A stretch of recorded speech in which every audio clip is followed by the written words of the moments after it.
ladies and gentlemen, welcome to another episode of the Global Impact Podcast, where we explore stories, strategies, and systems that create healthier minds, stronger communities, and a better world. November is Men's Mental Health and Suicide Prevention Month, a time to break silence, challenge stigma, and build hope. Every year, thousands of men around the world struggle quietly with depression, with anxiety, and internal battles that too often get unnoticed until it's way too late. Hey, I was one of those men when I was 19 years old. Here at the Global Impact, we believe that mental health isn't a side topic, it's a lifeline. From our community and our wellness programs to youth mentorship and family support systems, we are committed to creating safe spaces where every voice matters, especially the ones that feel unheard. Today, I'm joined by someone who embodies that mission. Taylor-Omaree Smith is the Executive Director of Youth Programming for Global Impact Wellness Group. She provides strategic leadership, vision, and oversight for all our youth initiatives, making sure they're not only aligned with our mission, but actually change lives. So Taylor works to ensure that young people have access to education, support, and empowerment, helping them understand mental health early, recognizing signs in themselves and their peers, and build resilience before any crisis ever hit. So today, we're going to dive into how we can better support the next generation of men, how we can create open conversations about suicide prevention, and explore what Global Impact Wellness is doing to lead that change. Taylor, welcome to the show. It is an honor to have you here as always. How are you doing today? Doing good. Thank you for having me. It's always a pleasure to be back. I love to be on this platform and especially talking about all that we do here and such a significant month. Of course, mental health and men's health goes way beyond 30 to 31 days, but to have a month where we wean in on it and we focus on specific topics and things and just giving them that voice, which I think a lot of them, are missing. A lot of you are missing, is super important. So always a pleasure and super happy to be here. Right on. Well, let's get right into it. People are asking for the meat and potato. I say, let's serve them a 5-course meal. So before we dive into the details, how does Men's Mental Health Month, or what it actually means to you personally and professionally? Because I'm sure there's a personal side. You got to be passionate about what you're doing. It's not just for a paycheck. So, talk to me about it from a personal perspective and a professional. Yeah, absolutely. So there are a lot of men in my life who I deem super important. My paternal line, as far as my dad, my grandfathers, even my older brother, and now my younger brother who's 14 and just cognizant of the world and going through his woes, realizing the strain that us as women and us as a family dynamic put on our men. I don't think we sometimes remember like these are people too. We look to them for strength. We look to them for encouragement. We look to them for security and being providers and all of those things. But I think we negate the fact that, hey, we're all human. We're all people, the same emotions and situations that, we go through as women and as people, so do men. So I think allowing that to be a space that's talked about is super important. And that's how it kind of pours over into my professional work of letting these kids know from the very beginning, not having consequences to behaviors, but having a sort of preventative method. So if we've talked about it before, we don't need to talk about it for the first time after there's been a major mental health crisis or after maybe a wrong decision has been made and they're experiencing consequences from those things because they couldn't express. Seeing firsthand what a lack of mental health support does, not only in the community, but specifically in African American communities with men who feel like I have to be strong, right?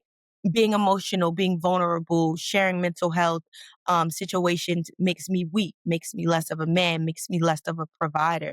And that's not the case, right? So there are many times where I've bonded with my older brother, whom I see more like a second dad, over those things that make him vulnerable because it brings him back to a place of like, oh, wow, you're a person. You're not just a superhero, Yeah. So giving men the space and opportunity, and even boys, and as they grow older, the space and opportunity to understand there is a strength even in, yes, being a man and yes, being strong. But what is strength? Strength, it doesn't mean that you push everything under the rug and you say that you're okay.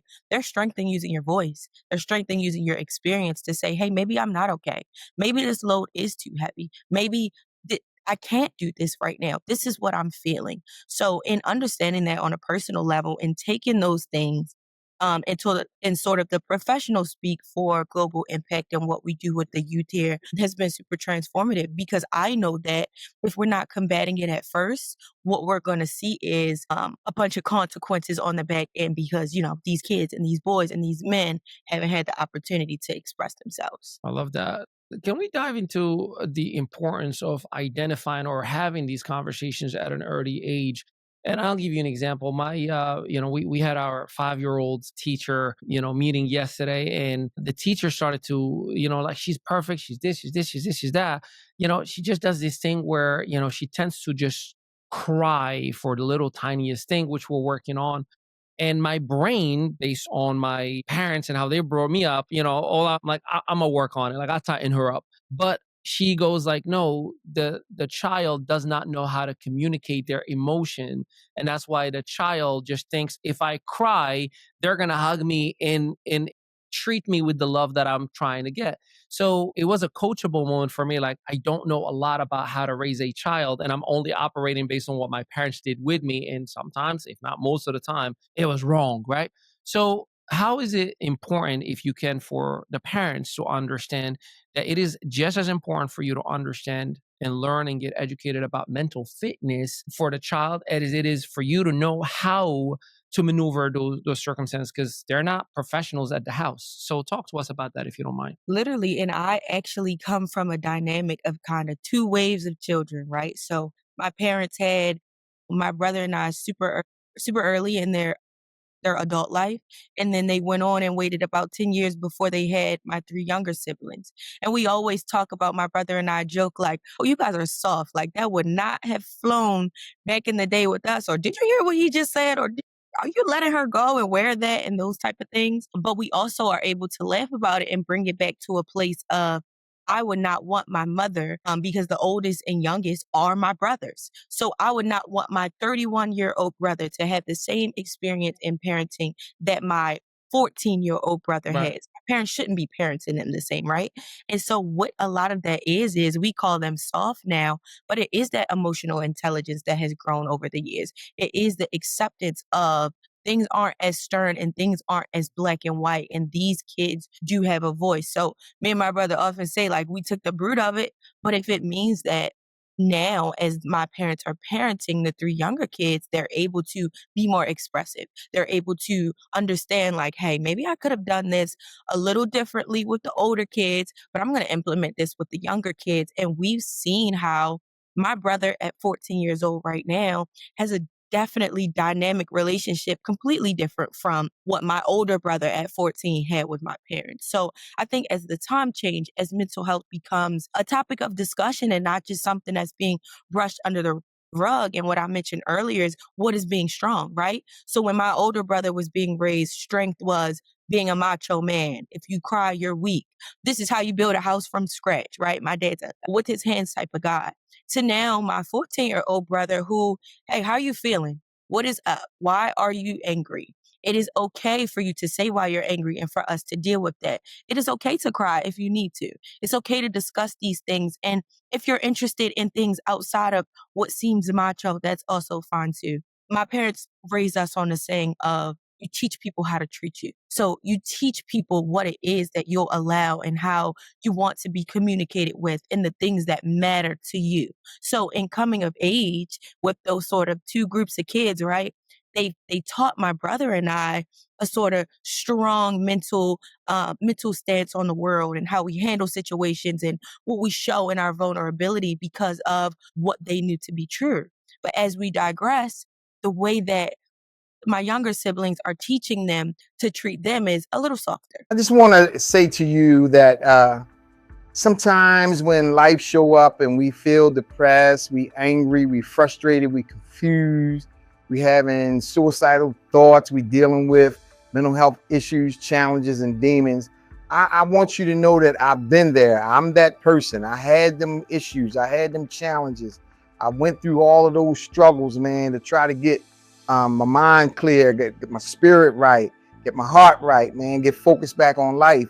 And it took me having to go to treatment, man. I had to go away to treatment where I went to groups and I went to counseling and I went to therapy. I went to mental health counseling. I had a psychologist. I took medication, you know, because at one time, man, suicide seemed like the opportune way to fix the mess that I had made in my life.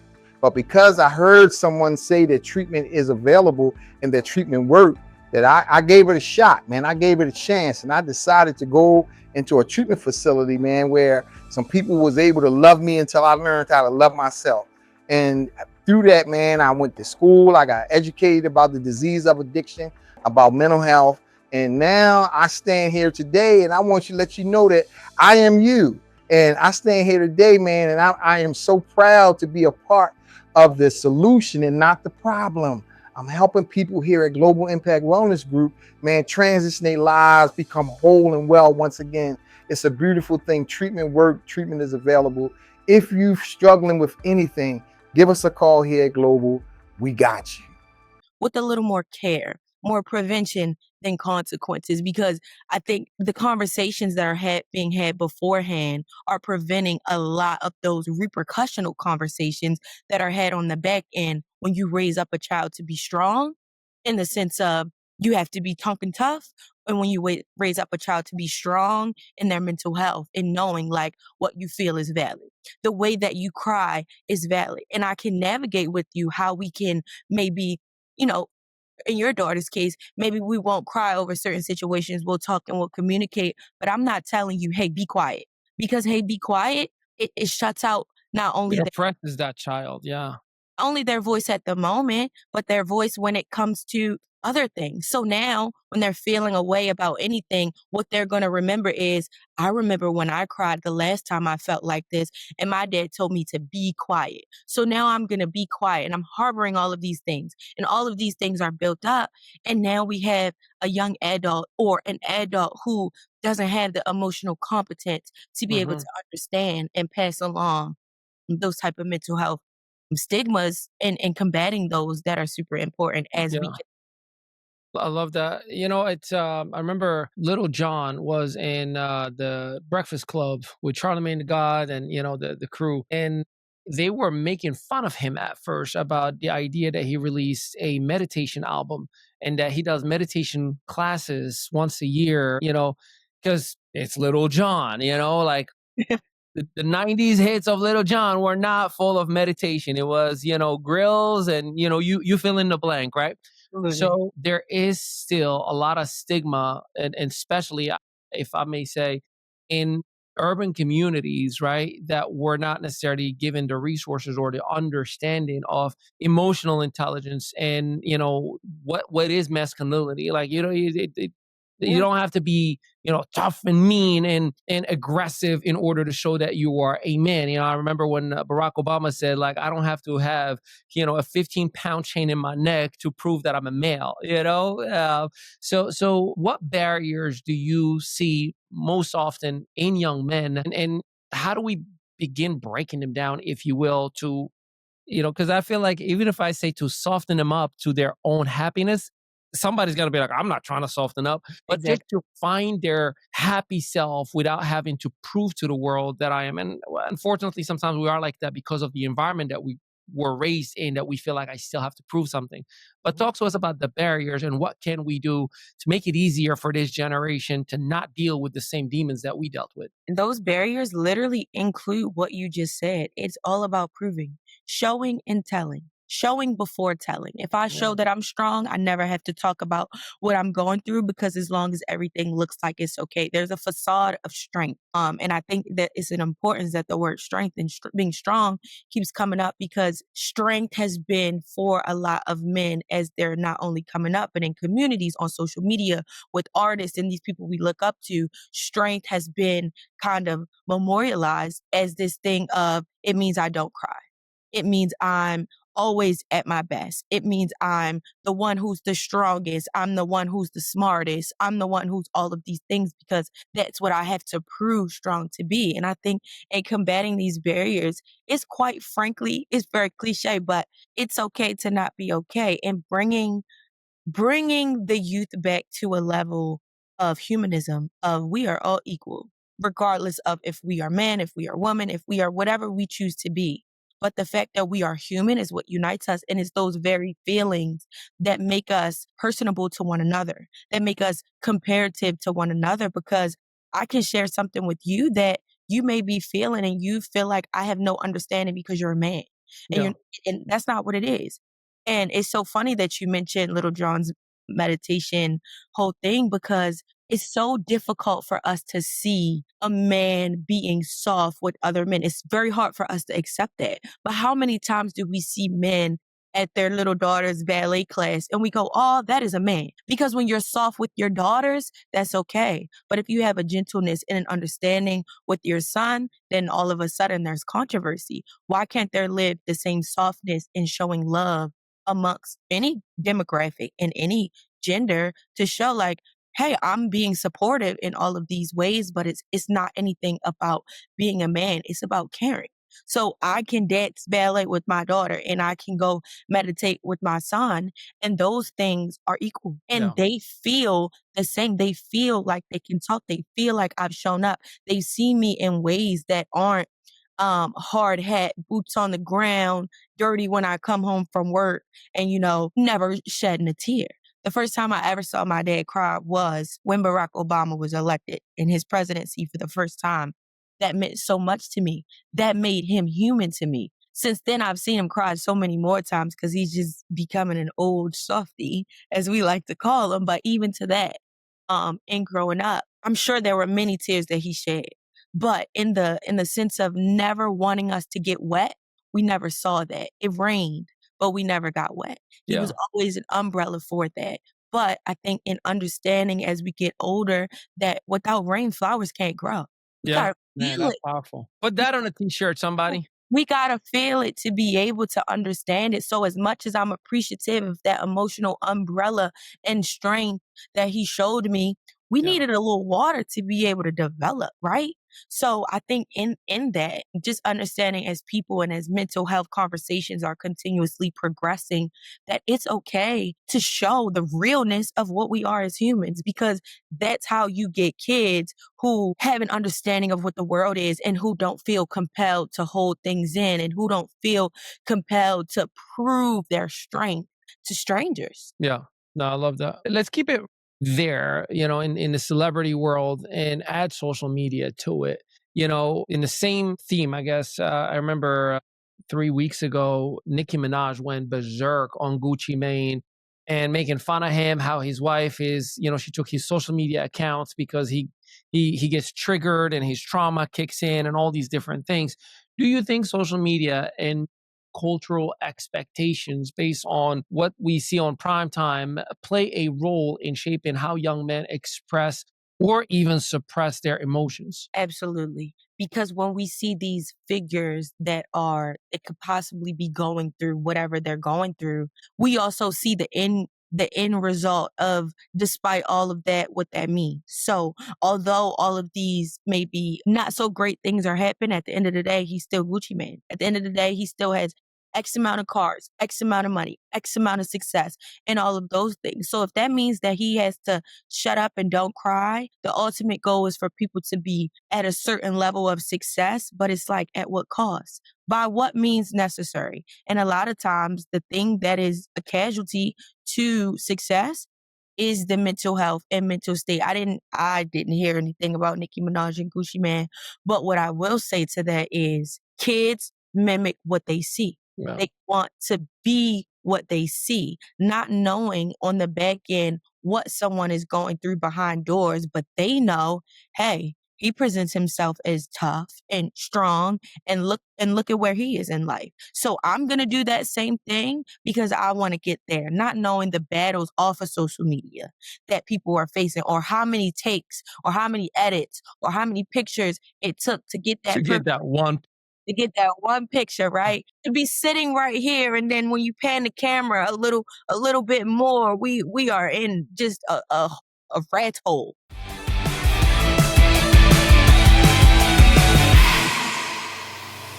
Let's be honest. Hormonal changes can feel like a roller coaster. Mood swings, hot flashes, feeling off, even when everything seems fine. That's why we created Fleur-Dray, a plant-powered daily supplement designed to support women through every stage of hormonal change.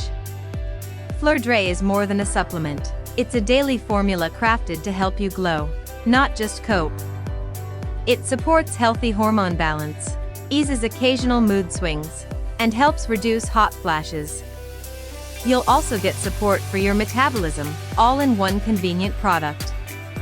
Whether you're entering perimenopause, navigating menopause, or just wanting better balance, Fleur-Dray meets you where you are. Let's talk about what's inside, because every ingredient serves a purpose. Maca root and ashwagandha help support energy, stress resilience, and mood. Red clover and black cohosh are traditionally used to ease hot flashes. Magnesium glycinate helps support calmness, rest, and muscle relaxation.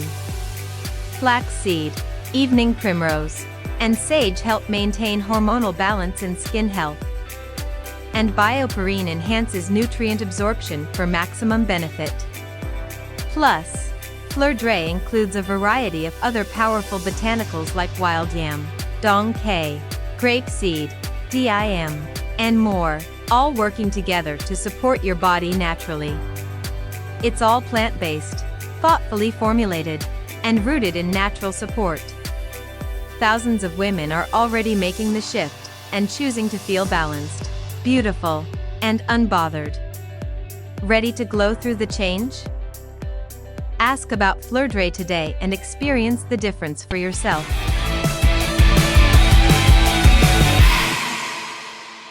Right? So we only know what we see and we go with that. So we go with the fact that Gucci Mane and so many others are looking good, essentially. Yeah. Looking good. Whether they're feeling good, whether they're expressing themselves as good, they're looking good. So these kids, and they're not just kids, because comparison is the thief of joy. Mm-hmm. People are comparing themselves to people who are way beyond where they are, or even in their same range and kind of class, to say like, hey, if they're doing this and they're so strong, Yeah. why am I not? And that just perpetuates more onto the mental health crisis situation of comparing yourselves, your entire being, to one person's edited picture. Facts. And I can tell you, you saw me in Mexico and you saw how many pictures we had to take for a few solid ones. All right, let's go into, we talked about symptoms and what we see in society. What strategies have worked best in your program to encourage openness, to encourage vulnerability, to encourage self-awareness at least? Them talk. Let them speak, and listen to hear them. Don't listen to respond. So providing valuable solutions and tips and all of those things are super important to the program.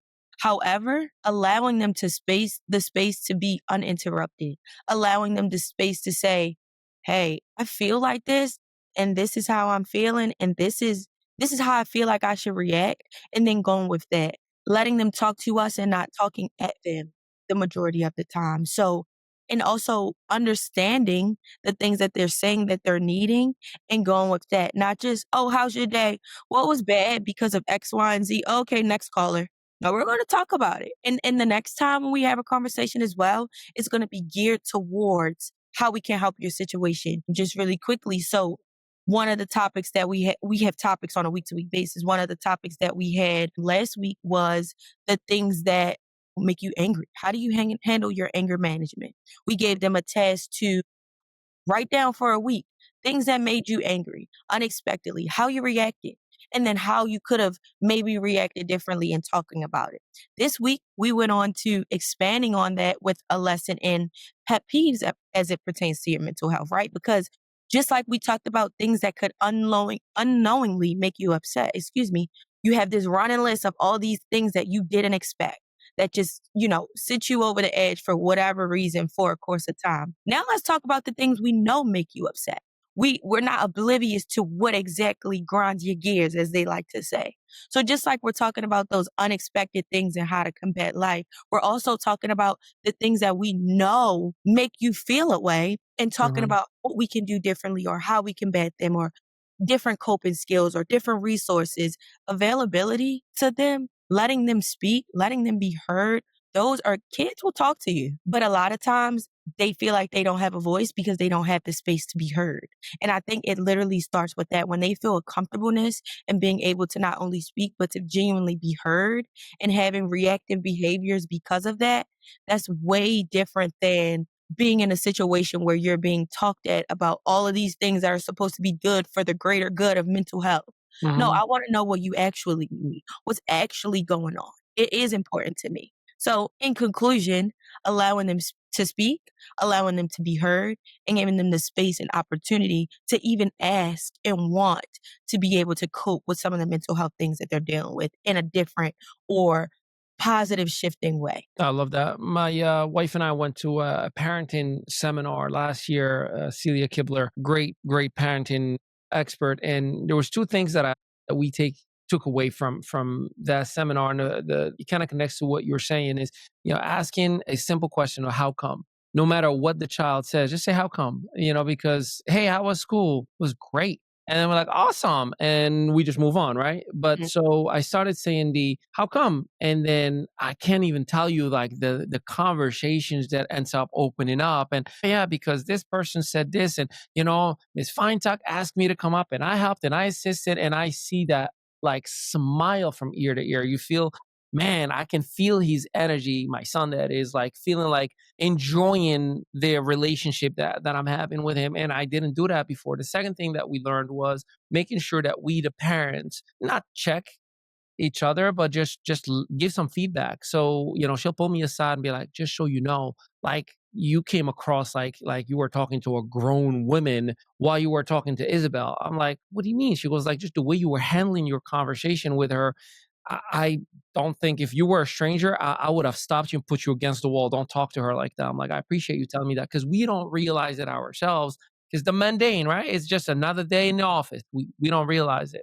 Yeah, no, and to that point, really quickly, that's super important too, Yeah. because in the dynamic of women in the household and what that looks like when it comes to not only a man's parenting, but kind of ego is super important. So back to that first wave of kids, second wave of kids, growing up, my mom was a very submissive wife to my dad, which meant that even when she didn't agree because my dad said so, that's what it was. But sometimes there needed to be a level of softness. There needed to be a different perspective to be able to say like, hey, you are the man of this house. You are my husband. I am respectful of that. However, I don't think that situation needed to be handled that way. And it's not to show any discourse in what they're saying amongst one another. So like exactly what your wife did, like let you rock with the conversation and then on the back end as adults having that conversation.